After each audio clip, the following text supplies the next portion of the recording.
We recited from Surah Al-Ahqaf, and in this surah, Allah subhanahu wa ta'ala, He mentions a person in their specific age.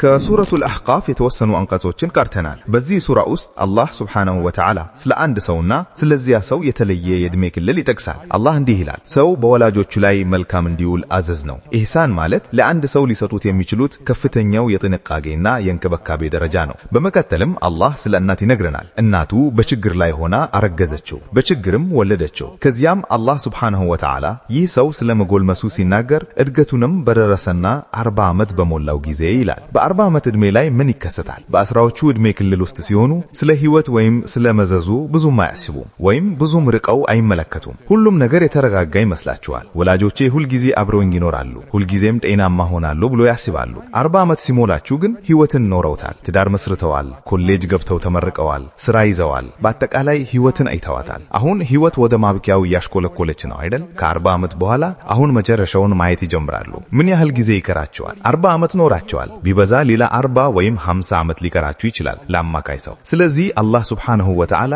ይህ ሰው ይህንን ዕድሜ ሲያገኝ ግንዛቤ እንደሚኖረው ይነግረናል። ከዚያም ዱዓ ያደርጋል። ወደ ዱዓው ከመግባቴ በፊት አንድ ነጥብ ላንሳ። አማኝ ማለት ጊዜን የሚያስተነትን፣ ጊዜ እንዴት በፍጥነት እንደሚሮጥ የሚያስብ ሰው ነው። አሁን 40 ዓመት ላይ ደርሷል። ሌላ የልደት በዓል እያከበረና እየጨፈረ ብቻ አይደለም፣ ነገ ቀብር እንዳለ እያሰበ እንጂ። አማኝ ማለት ቆም ብሎ በዙሪያው ስለሚሆነው ነገር የሚያስተላስልና የሚያስተነትን ሰው ነው። ለዕለታዊ ደስታውና ለቲክቶክ ወይም ለተለያዩ ትርክቶች ብቻ የሚኖርና የህይወት ዓላማውን የሚረሳ ሰው አይደለም። ስለዚህ ይህ ሰው በህይወቱ ስላገኘው ጸጋ ግንዛቤ ይኖረዋል። ለወላጆቹ ዱዓ ያደርጋል፣ ከአላህ ሱብሓነሁ ወተዓላ ጋር ይገናኛል። ይህንን አጋጣሚ ተጠቅሞ እንዲህ ይላል፣ ጌታዬ ሆይ በእኔና በወላጆቼ ላይ ለዋልክልኝ ጸጋህ እንዳመሰግንህ አግዘኝ። 40 ዓመት እንደሞላህ ስትገነዘብ ወንድሜ ወይም እህቴ ሆይ ይህንን ዕድሜ ሳያዩ ያለፉ ብዙ ሰዎችን ታውቃላችሁ። የሁለተኛ ደረጃ ትምህርት ቤት ጓደኞቻችሁን፣ የኮሌጅ ጓደኞቻችሁን፣ በመስጂድ የምታውቋቸውን ይህን ዕድሜ ያልደረሱ ሰዎችን ታስታውሳላችሁ። ይህን ዕድሜ መድረሳችሁ ትልቅ ነገር መሆኑን ተረድታችሁ አልሐምዱሊላህ ጌታዬ ሆይ ስላደረክልኝ ጸጋዎች አመሰግንሃለሁ ትላላችሁ። በእነዚህ 40 ዓመታት ውስጥ በእናንተና በወላጆቻችሁ ላይ ያፈሰሰው ብዙ ጸጋ አለ።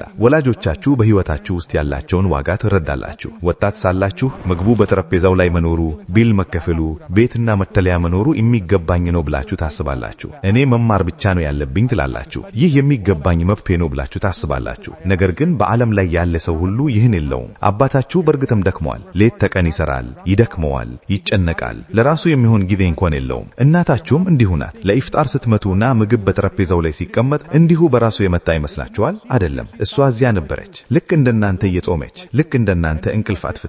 ስታመሙስ ከጎናችሁ የሚቆመው ማን ነው? የቅርብ ጓደኛችሁ ወይስ የትምህርት ቤት ጓደኛችሁ? ሆስፒታል ብትገቡ ከጎናችሁ የሚሆነው ወላጃችሁ ነው። እያደጋችሁ ስትሄዱ ለካ ትምህርት ያስተማረኝ አባቴ ነው፣ ይህንን ያስተማረችኝ እናቴ ናት፣ ሁልጊዜም ወደፊት እንዲገፋ ያደረጉኝ እነሱ ናቸው ብላችሁ ትረዳላችሁ። እውነተኛ ጓደኞቻችሁ እነሱ ነበሩ። ስለዚህ ይህ አማኝ ሰው ዱዓ ሲያደርግ አላህ ሆይ በእኔና በወላጆቼ ላይ ለዋልክልኝ ጸጋህ አመሰግንሃለሁ ይላል። አሁን ደግሞ ስለ ገዛ ልጆቹ ያስባል። ጌታዬ ሆይ መልካም ሥራ ብሠራ ተቀበለኝ ይላል። አሁን ወደ ቀጣዩ ትውልድ ይመለከታል። አሁን እሱ ልጅ አይደለም፣ እሱ ወይም እሷ ወላጅ ናቸው። ጌታዬ ሆይ ልጆቼን ደጋግ አድርግልኝ። ጌታዬ ሆይ ወደ አንተ ተመለስኩኝ፣ ተውበት አደረግኩኝ ይላል። እኔም 40 ዓመት ሞልቶኛል። ብዙ ስህተቶችን ሰርቻለሁ፣ ብዙ ጊዜ ስተቻለሁ። አሁን ግን እነዚያን ስህተቶች ደግሜ የማልሰራበት ዕድሜ ላይ ደርሻለሁ። በ15 በ20 በ15 ወይም በ30 ዓመቴ የሰራሁት ስህተት አሁን የሚደገመው ስህተት መሆን የለበትም። አሁን ሰዓቱን እያየሁኝ ነው፣ ጊዜው እየሮጠ ነው፣ ጥቂት ጊዜ ነው የቀረኝ። እነዚህ 40 ዓመታት እንደ ቅዝመት ነው የበረሩት። ይህ ዱዓ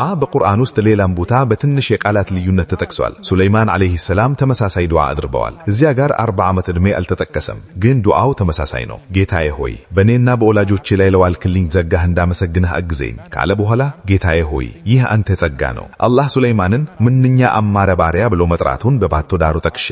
አላህ ያሞገሰው ባሪያ ነው። እንዲህም ይላል፣ ጌታዬ ሆይ መልካም ሥራ ብሠራ ተቀበለኝ፣ በቸርነትህም ከመልካም ባሪያዎችህ ጋር አስገባኝ። እሱ ራሱ ደግ ባሪያ ሆኖ ሲሳለል ጌታዬ ሆይ ከነርሱ ጋር ለመሆን እፈልጋለሁ፣ ለዚህም ብቁ አይደለሁም፣ ግን በቸርነትህ ከነርሱ ጋር አድርገኝ። በዚህ ልጨርስ። ወጣት ከሆናችሁ ወይም ሁላችንም በመጨረሻ ሁላችንም ልጆች ነን። የነቢዩን ሰለላሁ ዐለይሂ ወሰለም ሁኔታ ብንመለከት ሲወለዱ አባታቸው አልነበሩም። በልጅነታቸው በ6 በ7 ወይም በ8 ዓመታቸው እናታቸው አርፈዋል። ወደ መዲና ከአያታቸው ጋር ለጉዞ በሄዱበት ወቅት እዚያው ሞቱ። ዓመታት አለፉ። ነብዩ ሰለላሁ ዐለይሂ ወሰለም አሁን ነብይ ሆነዋል። መገላየት እየወረደላቸው ነው። ልጅ አይደሉም። አንድ ቀን በአንድ ቀብር አተብ ሲያልፉ ሰሃቢያቸውን ቆዩኝ፣ በዚህ ቀብር አተብ መከመር እፈልጋለሁ አሏቸው። ጺማቸው እስኪረዝም ድረስ ስቅስቅ ብለው ማልቀስ ጀመሩ። ሰሃቢዮችም ማን ቢሆን ነው እንዲህ የሚያለቅሱበት ብለው ተገረሙ። ሲጠይቋቸውም ይህ የእናቴ ቀብር ነው አሉ። እናታቸው ስትቀበር እዚያው ነበሩ፣ አይተዋል። ወላጅን የማጣት ህመም ከ50ና ከዚያ በላይ ዓመታት በኋላም አብሯቸው ነበረ።